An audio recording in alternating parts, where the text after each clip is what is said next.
ಇತ್ತ ತಮಿಳುನಾಡಿನಲ್ಲೂ ದಳಪತಿ ವಿಜಯ್ ದರ್ಬಾರ್. ನಾಳೆಯಿಂದ ತಮಿಳುನಾಡಿನಲ್ಲಿ ಮಾಸ್ಟರ್ ಸರ್ಕಾರ್. ನಾಳೆ ಬೆಳಗ್ಗೆ 11:30ಕ್ಕೆ ಸಿಎಂ ಆಗಿ ವಿಜಯ್ ಪ್ರಮಾಣ ವಚನ ಸ್ವೀಕರಿಸಲಿದ್ದಾರೆ. ತಮಿಳುನಾಡಿನಲ್ಲಿ ದಳಪತಿ ವಿಜಯ್ ಅವರ ದರ್ಬಾರ್ ಶುರುವಾಗಲಿದೆ. ನಾಳೆಯಿಂದ ಮಾಸ್ಟರ್ ಸರ್ಕಾರ. ನಾಳೆ ಬೆಳಗ್ಗೆ 11:30ಕ್ಕೆ ಸಿಎಂ ಆಗಿ ವಿಜಯ್ ಪ್ರಮಾಣ ವಚನ ಸ್ವೀಕರಿಸಲಿದ್ದಾರೆ. ಮುಹೂರ್ತ ಫಿಕ್ಸ್ ಮಾಡಿದ್ದು ರಾಧನ್ ಪಂಡಿತ್ ಅವರು. ಚೆನ್ನೈನ ನೆಹರು ಸ್ಟೇಡಿಯಂನಲ್ಲಿ ಪ್ರಮಾಣ ವಚನ ಸ್ವೀಕಾರ ಆಗಲಿದೆ. 5,000ಕ್ಕೂ ಹೆಚ್ಚು ಜನರು ಆಗಮಿಸುವ ನಿರೀಕ್ಷೆ ಕೂಡ ಇದೆ. ಸಮಾರಂಭಕ್ಕೆ ಮುಖ್ಯವಾಗಿ ರಾಹುಲ್ ಗಾಂಧಿ ಅವರು ಕೂಡ ಆಗಮಿಸ್ತಾ ಇದ್ದಾರೆ. ತಮಿಳುನಾಡಿನಲ್ಲಿ ದಳಪತಿ ವಿಜಯ್ ಅವರ ದರ್ಬಾರ್ ಇದೀಗ ಶುರುವಾಗ್ತಾ ಇದೆ. ನಾಳೆಯಿಂದ ತಮಿಳುನಾಡಿನಲ್ಲಿ ಮಾಸ್ಟರ್ ಸರ್ಕಾರ. ನಾಳೆ ಬೆಳಗ್ಗೆ 11:30ಕ್ಕೆ ವಿಜಯ್ ಪ್ರಮಾಣ ವಚನ ಸ್ವೀಕಾರ. ಮುಹೂರ್ತ ಫಿಕ್ಸ್ ಮಾಡಿದ ಜ್ಯೋತಿಷಿ ರಾಧನ್ ಪಂಡಿತ್ ಚೆನ್ನೈನ ನೆಹರು ಸ್ಟೇಡಿಯಂನಲ್ಲಿ ಪ್ರಮಾಣ ವಚನ ಸ್ವೀಕರಿಸಲಿದ್ದಾರೆ. ಈ ಒಂದು ಪ್ರಮಾಣ ವಚನ ಸಮಾರಂಭಕ್ಕೆ 5,000ಕ್ಕೂ ಹೆಚ್ಚು ಜನರು ಸೇರುವ ನಿರೀಕ್ಷೆ ಇದೆ.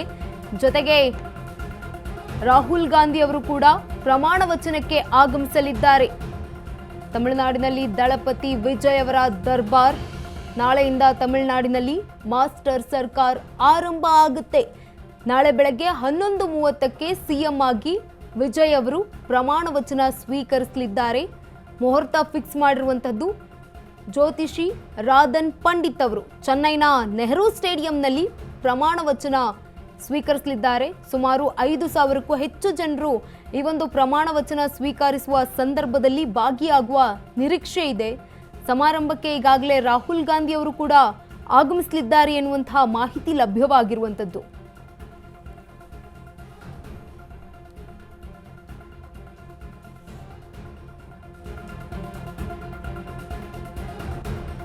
ಪ್ರಮಾಣ ವಚನದಲ್ಲೂ ಹೊಸತನ ತಂದ ವಿಜಯ್. ಪ್ರಮಾಣ ವಚನದ ಖರ್ಚು ಸರ್ಕಾರ ಭರಿಸೋದಿಲ್ಲ. ಪ್ರಮಾಣ ವಚನದ ಖರ್ಚು ಭರಿಸಲಿದೆ ಟಿವಿಕೆ ಪಾರ್ಟಿ. ಪ್ರಮಾಣ ವಚನದ ಖರ್ಚು ಸರ್ಕಾರವೇ ಭರಿಸ್ತಾ ಇತ್ತು. ಈ ಹಿಂದೆ ಎಲ್ಲಾ ಸಂಪ್ರದಾಯಗಳನ್ನ ಬದಿಗೊತ್ತಿದ್ದಾರೆ ವಿಜಯ್ ಅವರು. ಪ್ರಮುಖವಾದಂತಹ ಅಂಶಗಳು ಪ್ರಮಾಣ ವಚನದ ಹೊಸತನ ತಂದಿರುವಂಥದ್ದು. ಪ್ರಮಾಣ ವಚನದ ಖರ್ಚುಗಳನ್ನ ಸರ್ಕಾರ ಭರಿಸಲ್ಲ, ಬದಲಿಗೆ ಟಿವಿಕೆ ಪಕ್ಷ ಭರಿಸುತ್ತೆ ಅಂತ ಹೇಳಿದ್ದಾರೆ. ಪ್ರಮಾಣ ವಚನದ ಖರ್ಚನ್ನ ಸರ್ಕಾರ ಈ ಹಿಂದೆ ಭರಿಸ್ತಾ ಇತ್ತು. ಈಗ ಎಲ್ಲಾ ಸಂಪ್ರದಾಯಗಳನ್ನ ಬದಿಗೊತ್ತಿದ್ದಾರೆ ವಿಜಯ್ ಅವರು. ಪ್ರಮಾಣ ವಚನದಲ್ಲೂ ಈಗ ಹೊಸತನವನ್ನ ತಂದಿದ್ದಾರೆ ವಿಜಯ್ ದಳಪತಿ. ಪ್ರಮಾಣ ವಚನದ ಖರ್ಚನ್ನ ಸರ್ಕಾರ ಭರಿಸೋದಿಲ್ಲ, ಬದಲಿಗೆ ಟಿವಿಕೆ ಪಾರ್ಟಿ ಈ ಒಂದು ಪ್ರಮಾಣ ವಚನದ ಖರ್ಚನ್ನ ಭರಿಸುತ್ತೆ. ಈ ಹಿಂದೆ ಇದ್ದಂತಹ ಸಂದರ್ಭದಲ್ಲಿ ಪ್ರಮಾಣ ವಚನ ಒಂದು ಖರ್ಚು ವೆಚ್ಚಗಳನ್ನ ಸರ್ಕಾರ ಭರಿಸ್ತಾ ಇತ್ತು. ಇದೀಗ ಟಿವಿಕೆ ಪಕ್ಷ ಭರಿಸಲಿದೆ ಅಂತ ಹೇಳಿರುವಂಥದ್ದು. ಪ್ರಮಾಣ ವಚನದಲ್ಲೂ ಈಗ ಹೊಸತನ ತಂದಿದ್ದಾರೆ ವಿಜಯ್ ಅವರು. ಪ್ರಮಾಣ ವಚನದ ಸಂಪೂರ್ಣ ಖರ್ಚನ್ನ ಟಿವಿಕೆ ಪಾರ್ಟಿ ಭರಿಸಲಿದೆ. ಯಾವುದೇ ಕಾರಣಕ್ಕೂ ಸರ್ಕಾರ ಈ ಒಂದು ಖರ್ಚನ್ನ ಭರಿಸೋದಿಲ್ಲ.